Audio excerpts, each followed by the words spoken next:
ഈ ക്വസ്റ്റ്യൻ നോക്കാം. Integral of x square into log x എങ്ങനെ ഇൻ്റഗ്രേറ്റ് ചെയ്യാം? Integral of x square into log x d X.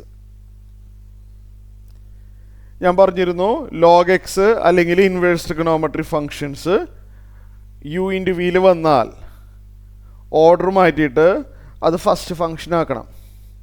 Log or inverse must be the first function. അപ്പോൾ ഈ ലോഗിനെ നമുക്ക് first function ആക്കി എഴുതാം. എക്സ് സ്ക്വയർ ഇൻറ്റു ലോഗ് എക്സിനെ നമുക്ക് log x into x square എന്ന് എഴുതിയാലും തെറ്റൊന്നുമില്ലല്ലോ. എ ഇൻറ്റു ബിയും ബി ഇൻറ്റു എയും സെയിം ആണ്. ഇനി നമുക്ക് എന്ത് ചെയ്യാം? ഫസ്റ്റ് ഫങ്ഷൻ ഇപ്പോൾ ലോഗ് എക്സും സെക്കൻഡ് ഫങ്ഷൻ എക്സ് സ്ക്വയർ ആണ്. ഫോർമുല വരുന്നത് എങ്ങനെയാണ്? ഫസ്റ്റ് ഫങ്ഷൻ ഇൻറ്റു, ഇങ്ങനെയല്ലേ ഫോർമുല സ്റ്റാർട്ട് ചെയ്യുന്നത്? First function into integral of second.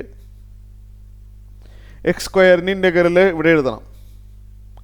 X സ്ക്വയറിൻ്റെ ഇൻ്റഗ്രൽ എക്സ് റൈസ് ടു 2+1/2+1. അപ്പോൾ first function into integral of second എഴുതി. മൈനസ് ഇൻ്റഗ്രൽ ഓഫ്, ഇനി എന്താണെന്ന് ഓർമ്മയുണ്ടോ? ഫസ്റ്റ് ബ്രാക്കറ്റിനകത്തിരിക്കുന്ന ആളുടെ ഡെറിവേറ്റീവ് എടുത്ത് എഴുതാം. ലോഗ് എക്സിൻ്റെ ഡെറിവേറ്റീവ് 1/x.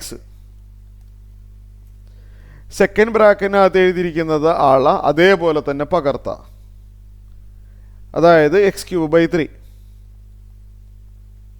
dx ഇങ്ങനെ എഴുതും.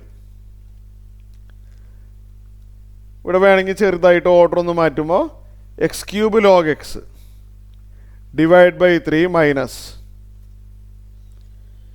ഇവിടെ ഒരു 1/3 ഉണ്ടല്ലോ കോൺസ്റ്റൻറ്റ്, അത് പുറത്തോട്ട് എടുക്കാം. ഇൻ്റഗ്രൽ x³ x³ എന്ന് പറഞ്ഞു കഴിഞ്ഞാൽ എക്സ് സ്ക്വയർ ആണ്, dx. സോ അടുത്ത സ്റ്റെപ്പിൽ x³ into log x /3 minus 1/3 into integral x square.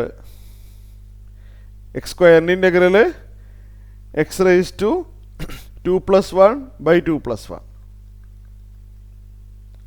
Final answer is x³ log x /3 minus x³ 9 plus c. ഇതാണ് ആൻസർ.